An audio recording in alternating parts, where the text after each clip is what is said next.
You're listening to Release Your Resistance with Bex Beltran, episode 117.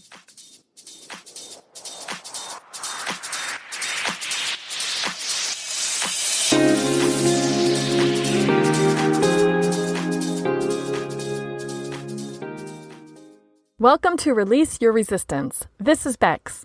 The only reason why any of us don't have what we want in life is because of our own resistance. Right now, I'm learning how to recognize and release my resistance, and this podcast tells you how you can release your resistance so that you can live the exact life that you want. Let's get started. Today we are in the second of 8 episodes all about how to let go and surrender.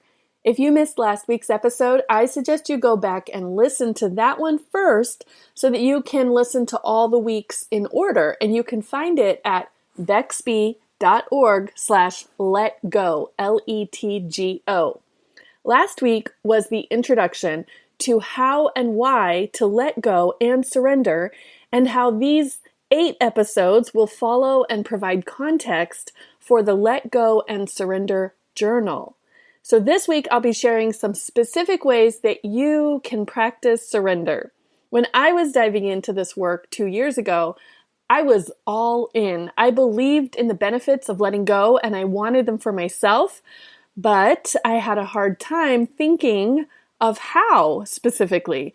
I knew I wanted the benefits, but I did not know what I should do to get them. And this week's topic is an answer to that question. There are a couple of practices you can start in order to learn how to let go and surrender.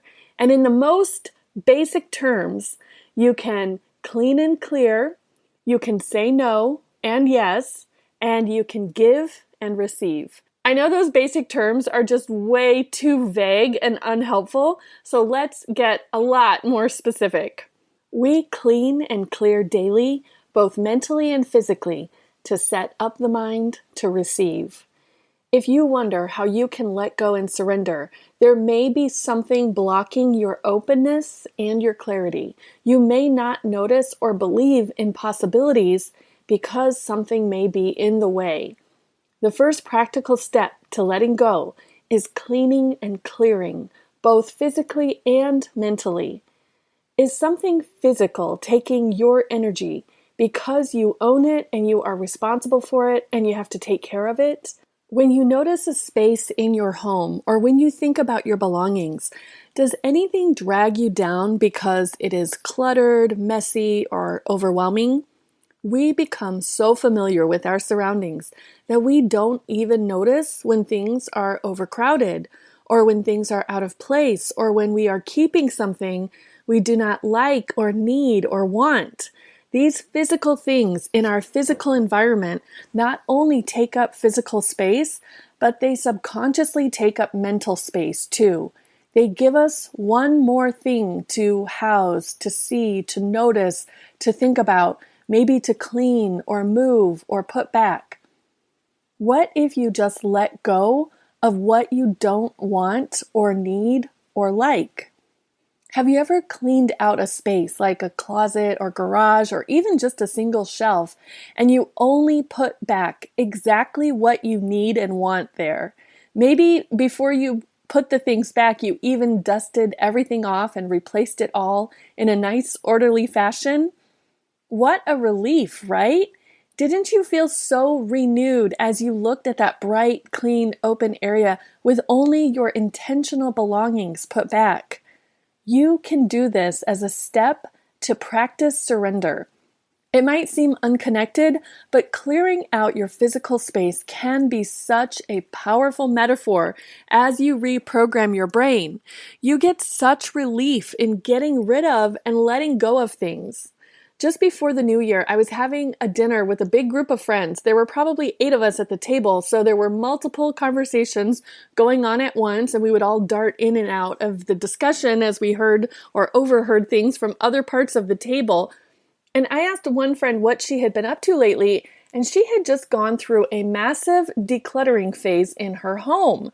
I said, "Wow, I bet you feel so refreshed and relieved. Is it so calming for you now?" She agreed that it was, and another person sitting nearby leaned in. She said, "What did you say was a relief? What was so calming?" We told her what we were talking about and the benefits of having decluttered, and our whole side of the table just got so excited talking about getting rid of things and knowing people who were professional organizers and how great the space looks after, but how hard it is for some people to decide to get rid of things. And we all recognized and agreed that getting rid of things opens up more space for calmness and peace. It was like a unanimous agreement in that conversation. So why not give yourself that gift as you learn to let go? Around this time of year, the new year, we hear this expression a lot: out with the old and in with the new. This is exactly what I'm suggesting for you as a step to surrender. You can let go of the old to make space for the new, and you can let go of tangible things to make space for intangible things. Check in with your surroundings. What is taking up space? This does not need to be a full, drawn-out, multi-day project, but it could be. You could even do a micro declutter. It could be as small as reaching into a pocket and finding a tissue or an old receipt or some lint and throwing it away. Even that tiny action can send a powerful message to your brain. When you clean and clear physically, you suggest to your brain that you can do this mentally too.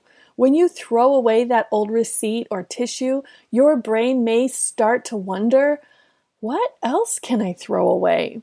Be ready for a rush of motivation to start cleaning things out.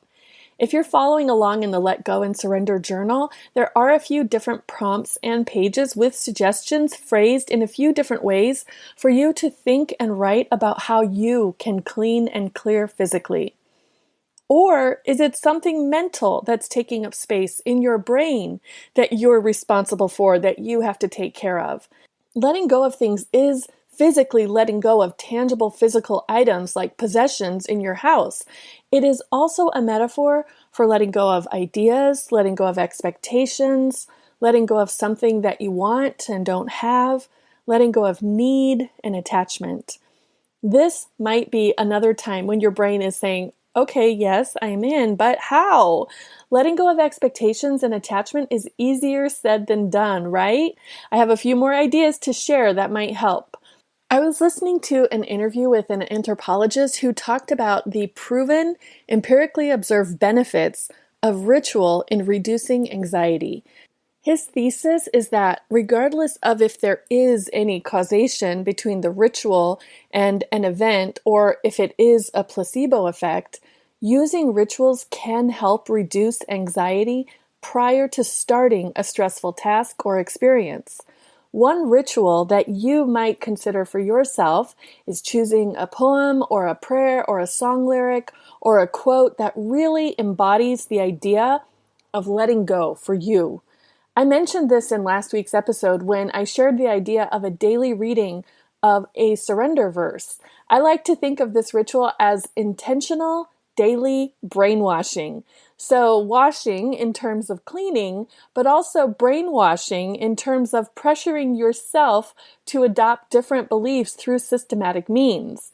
You choose something to read aloud to yourself that really reminds you that you are always fine and that your needs are always met. You don't have control and shouldn't have control and don't need control. You can use the Full Abundance Change Me prayer from Tosha Silver's book that I used, or maybe you use the Serenity prayer that was popularized by AA. Or maybe it's the verse that I shared last week. That verse is both in last week's episode as well as in the Let Go and Surrender journal. Find some verse, poem, song lyrics, some set of intentional words, or write your own and read them to yourself every day. Choose a number of days that makes sense to you. Maybe it's 7 days, maybe it's 30 days, whatever that number may be. You could even decide to read it to yourself daily throughout the length of these 8 episodes here in January and February. Just tell yourself, I want to read this to myself every day. And notice what different words come up as you read. What different things do you hit on? What words could change? What concepts are more important or more meaningful for you? Modify whatever verse or poem you decide to use so that it really fits your personal intention. The idea of reading something to yourself every day is like programming your brain or brainwashing.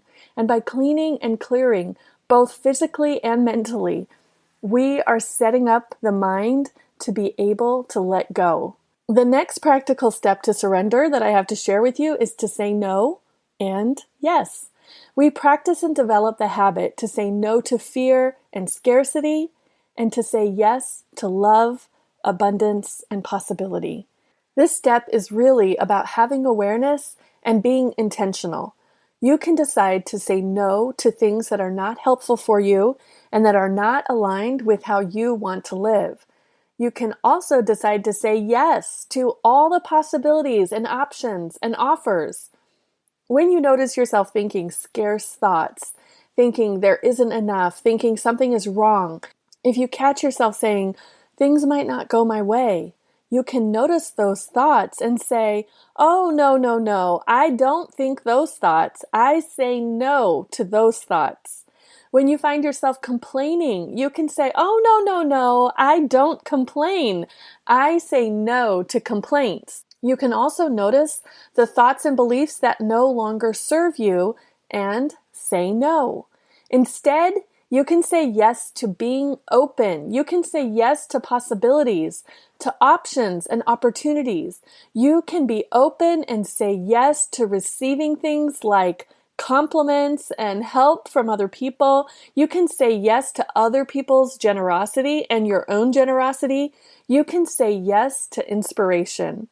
You can remind yourself that, yes, my needs are all met. Yes, I am so grateful for everything that I am and everything that I have.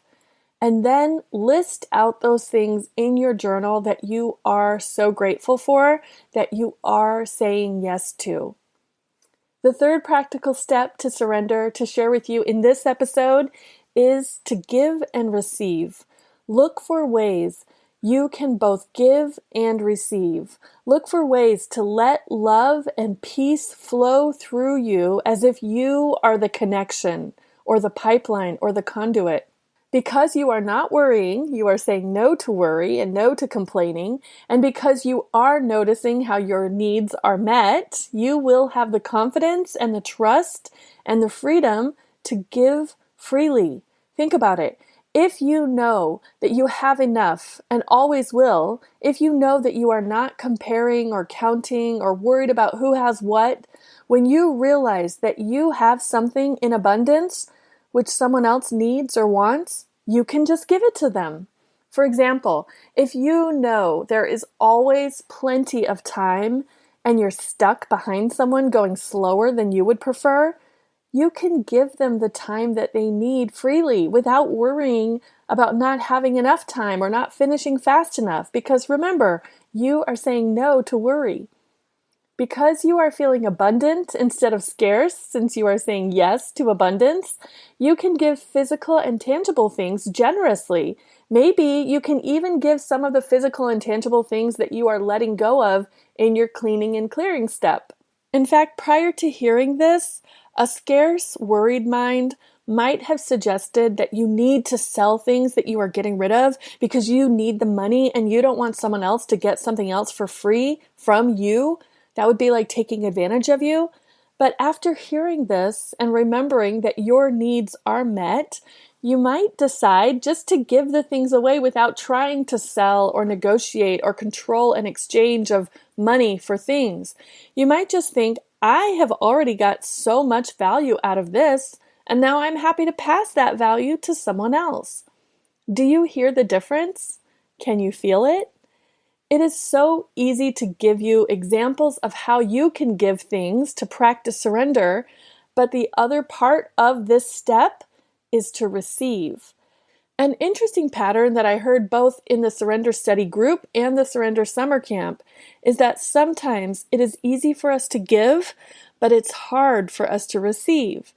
If you are just giving and never being open to receive, you're not really allowing that connection. You're not really being that pipeline or that conduit. Look inwards to consider why it might be easy to give but hard to receive. There may be some old beliefs there for you to clean out. There may be some outdated ideas that you can say no to now. What can you receive right now? Can you receive a compliment without dismissing it or downplaying it?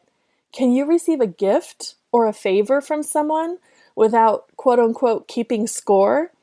Can you receive some good news or some good luck? I know you can, especially now that we're talking about it. Everything that I've shared just now are all suggestions. You can implement them and modify them as you see fit, or just use them as examples and think of something more fitting to you as you experiment with how you want to clean and clear and say no and yes and give and receive. Here's this week's verse to repeat to yourself or just to listen to. You can modify it to make it your own or choose something completely different. Let me remember that all of my needs are met. I know I am safe and secure. I can be calm and at peace. Let me feel connected and safe in my place in this world. Let life unfold. Let me trust and allow. Let me surrender. And here are a few journal prompts that you can think about this week as you practice letting go. What fears can I stop believing? What powerful thoughts can I think instead? How can I give with ease and abundance? You can see more of the prompts and the activities to help you practice surrender in section 2 of the Let Go and Surrender Journal. There is a link for it in the show notes for this episode at bexby.org/practice. That's PRACTICE. I hope you are enjoying this series and learning how you can let go and surrender. Let me know how it's going for you by sending me an email at hi@bexby.org or by leaving a comment at bexby.org/practice. If you want to talk about this in person, I am hosting a free workshop and discussion this month on Tuesday, January 24th, 2023. Space is limited because we do want an intimate small group conversation, so be sure to go to bexby.org/let's meet to find the link to RSVP. Next week, I'll be sharing ways to settle into surrender, since now you have some specific actions you can start practicing. If you are new to this, please be very gentle and patient with yourself. This is a practice, and while we are definitely reprogramming our brains with this work, it doesn't happen overnight. If you want to talk about this with me one-on-one, you can book a call with me by going to my website, bexby.org, and clicking on the button that says Work With Me. Thank you so much for listening. I will talk with you next week. You know what I'm really good at? Asking questions, then listening to the answer, and redirecting you if you didn't answer, then showing you your thoughts from how you answered. That is part of what coaching with me is like. I don't have an agenda for you. I don't think I know better than you. I do believe in you and your capacity. If you tell me what you want for yourself, I believe it. I can see it for you. I can show you the thoughts that are keeping you from getting what you want. Then you can drop those thoughts and go get what you want. Coaching really works. Come to my site at bexby.org/coaching and book a session with me.